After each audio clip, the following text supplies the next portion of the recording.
This is the FCTO Daily Forex News Report for the 3rd of July 2013. The dollar extended its recent rally against other major currencies overnight and stayed firm in the Asian session. The dollar index rose to a month high of 83.62 and is still in progress to retest 84.50 resistance. Euro-US dollar dropped below the 1.3 psychological level and remains weak for the 1.2746-96 support zone, while British pound US dollar is heading to 1.5 and below. US dollar Japanese yen is holding comfortably above the 100 psychological level too. Expectation on the pace of Fed's tapering remains the dominant driving force in the financial markets, and investors will look to another round of important economic data from the US today. That includes the ADP job report, which is expected to show a 161,000 growth in private sector jobs in June. Challenger planned layoff figures and initial jobless claims. In addition to that, ISM services are expected to improve slightly to 54.3 in June.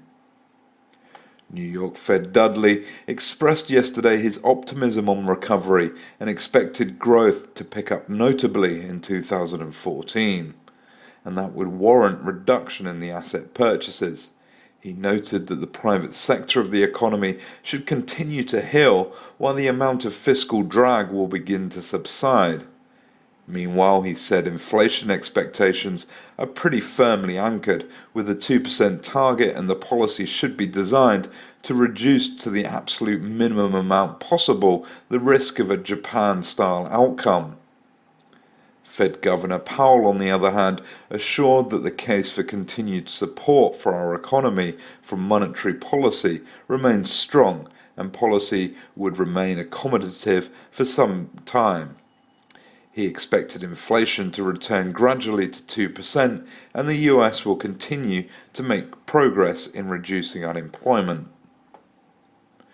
European Central Bank President Draghi said that the debt crisis weighed on international use of the euro, which declined moderately in some market segments.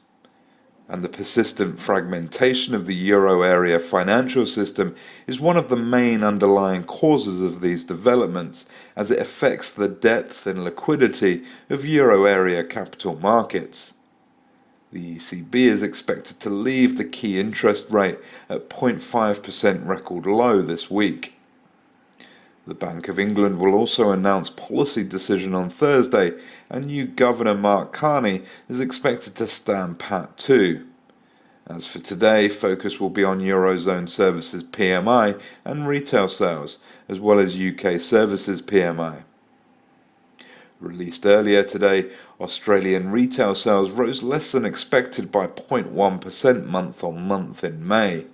Trade surplus widened to 0.67 billion Australian dollars in May. Exports rose 1.5% year-on-year, with strong growth in rural goods. Meanwhile, imports dropped 4.7% year-on-year, with a sharp contraction in capital goods. For all the news affecting the Forex markets throughout the day, join us at forexcurrencytradingonline.co.uk. That's forexcurrencytradingonline.co.uk.